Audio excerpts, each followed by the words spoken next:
Hey everyone, today we're taking a look at the Harmony Touch remote control from Logitech. The Touch is a well-built remote. It feels very solid in the hand. One of the complaints a lot of people had about the Harmony One was that it felt a little bit plasticky and it didn't feel very durable. Although I've had one I've had three of them for about 2 years, going on 3, and they're very durable. I can say that. They may feel plasticky, but they're very durable. The Touch feels a little bit more solid than that, so one would argue that it could be even more durable than the Harmony One. It's a little bit smaller than the Touch. I'm sorry, it's a little bit smaller than the Harmony One, the Touch is, and that's because they've eliminated some of the buttons that the One has.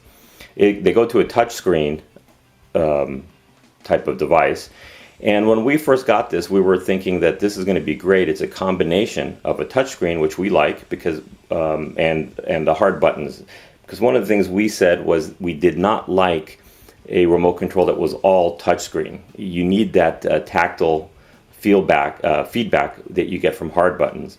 So we were kind of excited about this. However, one of the things we noticed, I'm going to turn on television, and one of the things we noticed when we got it was there was no buttons for the numbers. So that is now in the touch screen, and you have to go through a menu architecture to get there. So it's not very deep, but so here we have 1, 2, 3. We'll hit that, excuse me, and that'll bring up the numbers. So that's cool. You have the numbers. You have everything you want in a very compact environment. The problem is there's no feedback when you hit the numbers. So you have to actually look at the remote control. Whereas with the Harmony One, I can change channels without looking at the remote control. Not a big deal, but it's just something to consider. The other thing they have is this favorites button. You hit the star there, those are your favorites, and you'll get icons for the various channels on your system, which you can edit. So you hit say ABC, it'll send out the commands for ABC on your system. The Harmony One has something like this too. The implementation on the Harmony Touch is a little bit nicer. Plus, what you can do is kind of neat. You can edit that on the remote control itself. Whereas on the Harmony One, you have to edit that in the software and then sync it over to the Harmony One. Whatever you do on the remote control on your next sync with the software, it'll put those the changes into the software and make sure that anything you've done on the software and anything you've done on the remote control is all nice and synchronized. So let's go back to our home button. Let's go back to our home screen. Sorry for this, it's kind of hard to do and record. And actually we have to hit done, and then we'll be able to do that. So let's go to some of the other features that are available on this. They have something called gestures, and what you can do is, a gesture, a tap can be play pause, a swipe to the right is fast forward, a swipe to the left is rewind, and you can edit your own on there if you want. You can probably tie a gesture to you can tie a gesture to a multi-function command that you create. One of the drawbacks, I didn't think it's very valuable, because at the top you have your fast forward and rewind. So why have a gesture when you have a nice hard button that you can find without even thinking about it?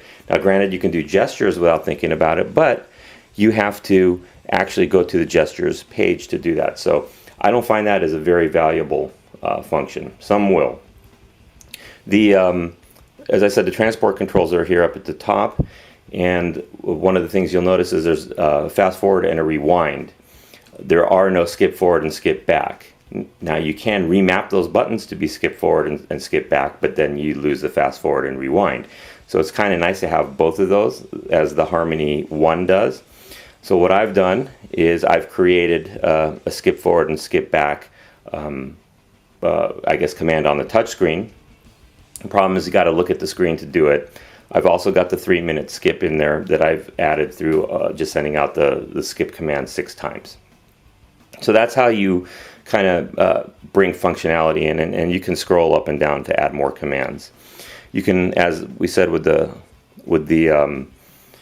Favorites, you can also edit right here on the fly. You can add commands and do what you want on the remote control, which I think is a really cool feature, because when it comes time to tweaking the remote control, you really don't have to go back and forth all the time. One of the things that we didn't like about the remote control you got soft buttons on the top and the bottom of the screen. It makes it a little bit cumbersome to use. When you go for the buttons at the top of the screen, you can inadvertently hit the touch screen and invoke a command. So you got to be a little bit careful with it. To me, a better design would have been to put the buttons all at the bottom and the touch screen at the top, similar to the Harmony One. The other thing is there's a help button here. Let's hit done. That question mark right there's a help button. And I've inadvertently hit that going for either the exit or the menu or one of these buttons, because I'm trying to do that without looking, and I've inadvertently hit that, and it'll send the on commands and off commands. If it's a toggle, it'll turn things off that should be on. It's a little bit frustrating. Having the help as a physical button, you kind of know where it's at, and you avoid it unless you actually need it. So one thing I'm not very happy about with the touch. They do have the red, green, yellow, and blue buttons down here at the bottom. I don't know if that's going to show up. I think there's a reflection there, but on the Harmony One, I had to put those into the touch screen. So all in all, everything you can do with the Harmony One, you can do with the Logitech Touch, or the Harmony Touch. It's a smaller remote, feels nicer in the hands. But I got to be honest, I prefer the Harmony One to this remote because of some of the ergonomics of using it. See, one of the things, if you want to switch, you hit the home button and then you toggle whatever different activities you want to do. On the Harmony One, there's an activity button that you hit, and it just brings up the activities. It's easier, in my mind, than hitting this tiny little button and then toggling over to what you want. Some people will disagree, but this remote goes for about $300, and the Harmony One goes for about $150.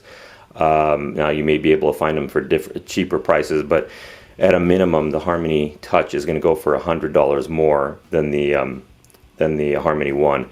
Our recommendation is stick with the Harmony One if you've got it. If you're going to buy one, get the Harmony One. I think you're going to be better served. I just almost feel like this design was rushed. So that's it. If you got any questions or comments, please send us emails at hdtvpodcast@mac.com. And you can support us by using our Amazon link. That's htguys.com/Amazon. We appreciate your support for watching our video and listening to our podcast.